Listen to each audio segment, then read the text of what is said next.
the immigration have a right to decline you to enter UK. So, that is mandatory, but for visa, that's a separate thing. So for the international college thing, you need a 1-year visa for that. For a university, you need, I think, at least 3 years, or if you're doing placement, 4 years.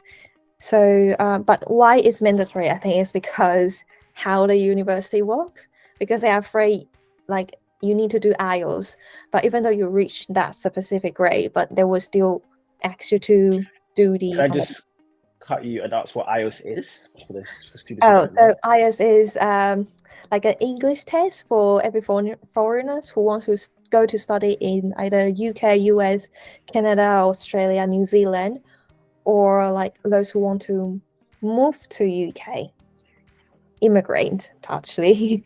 So basically, it's a very important test. And can you just give an idea of what it consists of? So what can they do to prepare for it? So basically, it has listening, writing, reading, and listening basically just listen to the thing, listen to someone's dialogue and write down the answer. It does has the like multiple choice, but you have to, like, in some parts, I remember in some parts you have to actually write down how to spell that vocabulary. And for writing, I think the writing bit is actually really hard. Even I remember when I was trying to like do the test and practicing it, I got a teacher who is from Edinburgh, and he said, to be honest, IELTS reading parts could be really difficult for like British as well, because in some, like, there are some terms in the reading list, like reading section, you guys doesn't really know what does that mean, and it's like really specific terms and like really weird, or really specific, like a specific term from certain industry or certain area that you might not really know it. No. Yeah, and for the reading test, it has multiple choice. It also have like a reading, like you have to fill out the blank, like the vocabulary you found. Oh, in the sentence. Yeah, but they rephrase it, so you might not be able to find it like the way it's like a phrase in the reading part. So it really requires you to just analyze the things. So it's quite difficult, to be honest. And the writing bit is mainly like it will give you a diagram or a map or something else, and then you have to describe how this diagram works. Not how this diagram works, actually, is in diagram 1 what it says, and how, like, what is the best way to describe it. And then there is another second section for the writing bit. So second section, I think you have to write something like a debating thing. So they will give you a title, a topic, and then say probably like, what do you think about, I don't know what's the best topic to. But it's like something just like giving it, like you said, debate. So it's arguing and making an argument for something of why something's better than the other, or why it's not better than the other. Yeah, exactly. It's just like that. Okay. It's like you need to give your own opinion, and then why you think is good, why you think is bad, and you have to, like, I remember my teachers always say, it's always good if you give 3 examples for each section, like pros and cons, I think. That's what he said. Also, there is I just remember there's 4 parts for IELTS: reading, listening, writing, and speaking. So the last part is speaking, and you have to actually just have a normal conversation with someone else. And then it's actually it's really similar to the writing part, like the debating. They will give you a topic and then think probably like, what do you define beautiful, and who is the most beautiful person you think. It's like, I know that's a really weird question, but when I got the text, my question actually is just, what do you define beautiful, and who is the most beautiful person you can think of. And it's just a very weird question, I know. But yeah, I think that is part 3, and then part 2, I don't really remember what is that, but basically just conversation. So just go back into the visa section. So that's the first thing you need for the visa. And then what is the next step of the visa process? Is CAS, which is an offer letter from the university or from your college.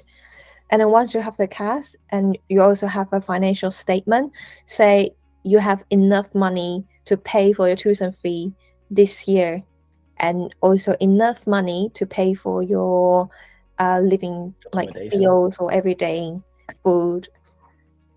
So just to go back 1 second, how do you actually apply for a UK university as an international student?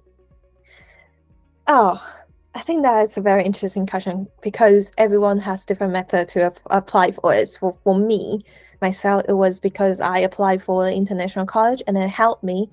Well, it was, I mean, that was a Bournemouth University international college. So after I graduated, and they will ask me, do I want to just go to Bournemouth University, or do I want to apply for like Royal Holloway or Sussex, and they can help me apply for that.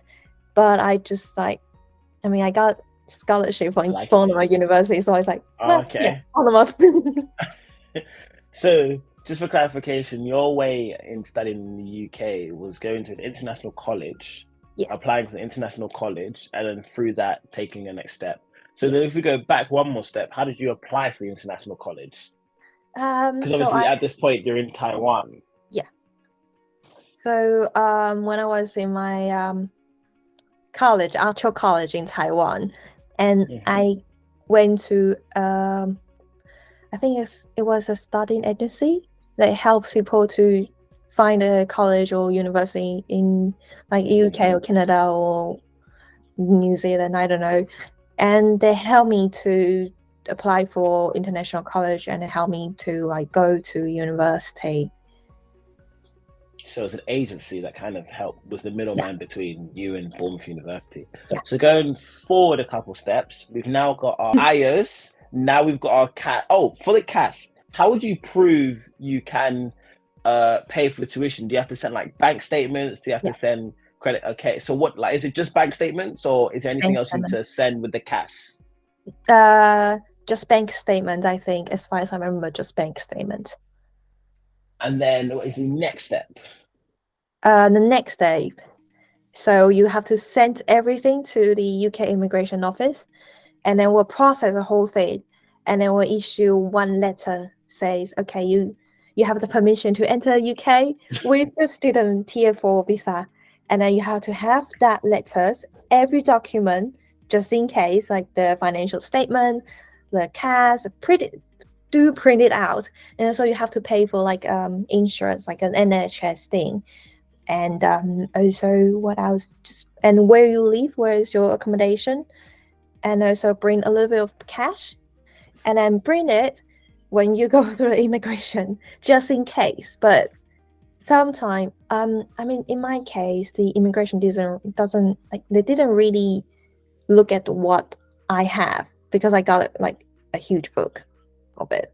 So when they see me, and then I gave them my passport, and I just give them the all of the document, and we're like, okay, that's fine. Yeah, and I was like, okay, that's fine, give it to you. And then they're like, what do you study? Where do you study? I was like, Bournemouth University film. And I was like, okay, great. Okay, there you go, you can go now. And then you have to pick up your BRP card afterward. That is a really important thing. Yeah, it's like a card, like your identity card, like stay to prove you can stay in the UK. Yeah, you can stay in the UK, and who you are, where, like, how old are you, and if you were going abroad during like this 4 years or 3 years, please do bring your BRP card with you, because when you come back without a BRP card, the immigration have a right to decline you to enter UK. So do bring it, otherwise you might leave a record on your thing, and it looks bad.